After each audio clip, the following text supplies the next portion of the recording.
Bonjour Damien. Effectivement, on connaît les Basques comme un peuple de pêcheurs, mais on sait moins qu'ils sont à l'origine des plus grandes embarcations dans l'histoire maritime. C'est eux qui ont créé les galions, ces vaisseaux remarquables qui ont permis la traversée des océans et fait à l'époque la grandeur de l'Espagne et de sa fameuse Armada. Aujourd'hui, un chantier naval s'offre une deuxième vie, c'est à Pasaia, à côté de Saint-Sébastien, où des passionnés construisent la réplique exacte d'un baleinier datant de 1563, le San Juan. Allez, partons à l'abordage avec Oriane Loiseau, Romary Poto et Victor Gauquelin. Au large du Pays basque espagnol, une embarcation venue tout droit du 19e siècle. 200 ans plus tard, ces passionnés ont reconstruit eux-mêmes ce bateau de pêche en bois avec un objectif, préserver leur patrimoine. Quand j'étais petit, ma famille avait un bateau. Dans le village, tout le monde avait un bateau. On s'est rendu compte que ces embarcations traditionnelles basques allaient disparaître, que nos enfants n'allaient jamais les connaître.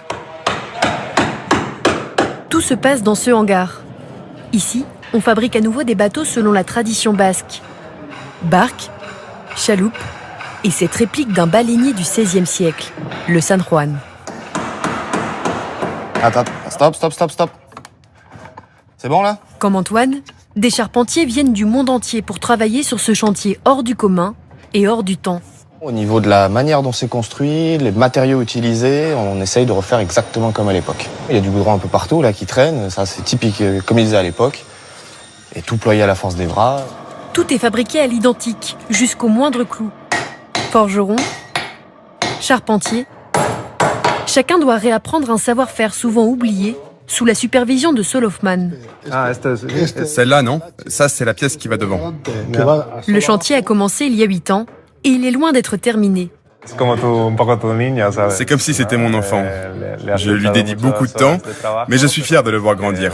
Je me sentirai très fier quand on le mettra à l'eau et que je pourrai dire « c'est moi qui l'ai fait ».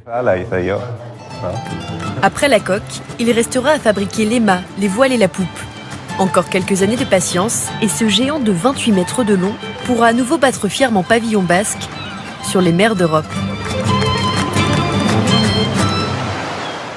Sandrine, les vacances commencent. Si on va au Pays Basque, à défaut de voir des baleines, est-ce qu'on pourra voir le baleinier?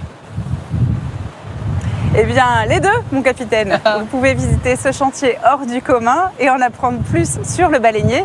Il y a 5 siècles déjà, les marins basques embarquaient jusqu'au Canada pour aller chasser la baleine. Ils en ramenaient la précieuse graisse, vous savez, l'huile de baleine qui était utilisée comme combustible pour les lampes. Mais lors d'une tempête, le fameux San Juan sombre dans les eaux glacées canadiennes.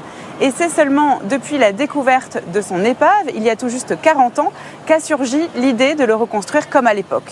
Quant aux baleines, sachez que le Pays basque est une région exceptionnelle pour l'observation de ces cétacés, même si ce sont surtout les dauphins qui pointent le bout de leur nez.